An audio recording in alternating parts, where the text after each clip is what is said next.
할렐루야. 오늘 매일 주님과 함께 복음성가 예수 안에 생명 부르며 시작하도록 하겠습니다.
영접하는 자 하나님의 자녀요 주 안에 생명이 있네.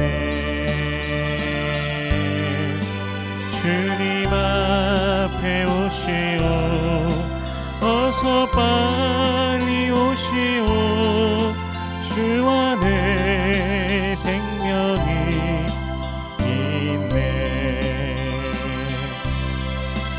예수 안에 생명이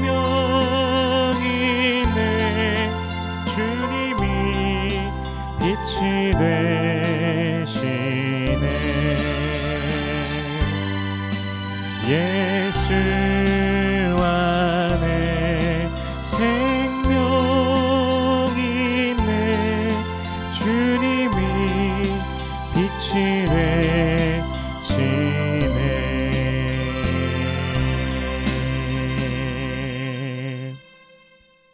아멘. 오늘 매일 주님과 함께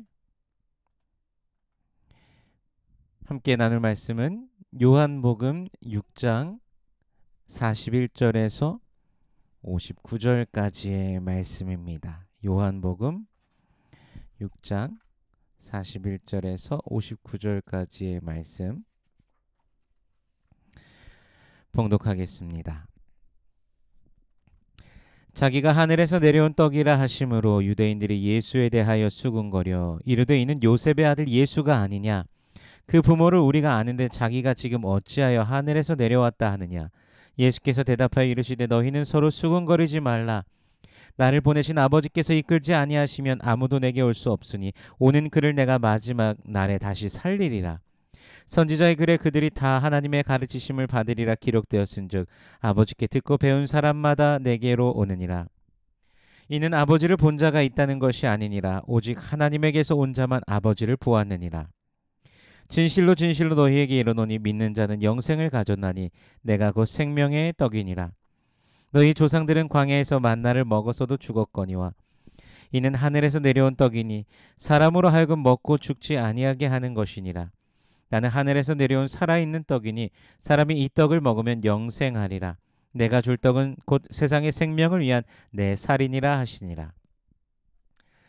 그러므로 유대인들이 서로 다투어 이르되 이 사람이 어찌 능히 자기 살을 우리에게 주어 먹게 하겠느냐. 예수께서 이르시되 내가 진실로 진실로 너희에게 이르노니 인자의 살을 먹지 아니하고 인자의 피를 마시지 아니하면 너희 속에 생명이 없느니라. 내 살을 먹고 내 피를 마시는 자는 영생을 가졌고 마지막 날에 내가 그를 다시 살리리니 내 살은 참된 양식이요 내 피는 참된 음료로다. 내 살을 먹고 내 피를 마시는 자는 내 안에 거하고 나도 그의 안에 거하나니 살아계신 아버지께서 나를 보내심에 내가 아버지로 말미암아 사는 것 같이 나를 먹는 그 사람도 나로 말미암아 살리라. 이것은 하늘에서 내려온 떡이니 조상들이 먹고도 죽은 그것과 같지 아니하여 이 떡을 먹는 자는 영원히 살리라. 이 말씀은 예수께서 가버나움 회당에서 가르치실 때에 하셨느니라. 아멘. 잠시 기도하겠습니다. 살아계신 하나님 은혜를 감사합니다. 우리 주 예수 그리스도의 은혜가 성도들에게 있음을 고백합니다. 주님의 그 보혈의 은혜, 우리를 살리신 그 은혜, 영생을 우리에게 허락하셨으니 오늘도 믿음으로 주님께 감사하며 찬양하는 모든 주의 권속들 되게 하여 주시옵소서. 주님 홀로 영광 받으소서. 마음의 소원들, 기도의 제목들이 있습니다. 주의 백성들의 부르짖음 가운데 주여 응답하여 주시옵소서. 먼저 하나님의 나라와 의를 구할 때 이 모든 것을 더하시는 아버지의 놀라우심을 경험케 하여 주시옵소서. 이 시간 또한 말씀을 대합니다. 성령께서 친히 말씀 조명하여 주시사 깨닫게 하시고 아멘으로 화답게 하시며 순종케 하시며 하늘로부터 내리우는 신령한 복을 누리는 모든 주의 백성들 되게 하여 주시옵소서. 감사드리며 예수님 이름으로 기도드립니다. 아멘. 무리들과 예수님과의 대화를 듣고 있던 자들이 있습니다. 예수님은 무리들에게 자신이 생명의 떡이라고 하시며 하나님의 보내신 자, 즉 자신을 믿어야 한다는 그 말씀을 하고 계셨죠. 자신이 생명의 떡이고 하나님께서 보내신 생명의 떡을 먹어야 한다는 그 말씀을 사람들은 도저히 이해할 수 없었습니다. 42절에 보면요. 이르되 이는 요셉의 아들 예수가 아니냐. 그 부모를 우리가 아는데 자기가 지금 어찌하여 하늘에서 내려왔다 하느냐. 이스라엘의 시골 마을 나사렛에서 자란 예수라는 사실을 알고 있는 그들에게 있어서 그가 하늘에서 왔다라고 하는 말을 그들은 도저히 이해할 수 없었습니다. 요셉과 마리아까지도 알고 있는 그들에게 더더욱 그 예수님의 그 신적 기원에 대해서 아무리 예수님께서 말씀을 하셔도 그들은 믿을 수가 없었습니다. 이미 말씀하셨던 것이지만 아버지께서 내게 주신 자들이 다 내게로 올 것이다. 예수님께서 말씀하시지 않았습니까? 영생을 주시기로 작정된 자들은 예수를 향하며 예수를 믿을 것입니다. 44절에서도 그렇게 말씀하시죠. 나를 보내신 아버지께서 이끌지 아니하시면 아무도 내게 올 수 없으니 오는 그를 내가 마지막 날에 다시 살리리라. 아멘. 예수가 그리스도시라는 사실을 알게 되는 것은, 믿게 되는 것은 인간의 노력이 아닌 신적 계시와 이끌어 주심입니다. 하나님께서 이끌어 주셔야만이 우리는 예수께로 나아갈 수 있습니다. 지금 우리가 예수를 믿는 것도 오직 하나님의 은혜입니다. 그래서 에베소서 2장에서도 너희가 그 은혜로 인하여 믿음으로 말미암아 구원을 얻었나니 라고 말씀하십니다. 우리의 그 어떤 행위나 그것으로부터 말미암은 것이 아니라는 사실을 성경은 분명하게 말씀하십니다. 우리의 노력이 아닌 오직 하나님의 은혜라는 것이죠. 합리적인 근거를 찾는다고 예수를 믿을 수 있을까요? 어떤 사람이 그런 근거를 찾아가려고 노력한다고 해서, 스스로 노력한다고 해서 그런 걸 얻을 수 있을까요? 신께서 인간을 위해 죽으셨다라는 사실은 오히려 모순을 던져줄 것입니다. 그러나 예수께서 우리 죄를 대신하여 십자가에 못 박혀 죽으셨다라는 사실이 분명합니다. 우리는 그 사실을 믿습니다. 예수를 믿습니다.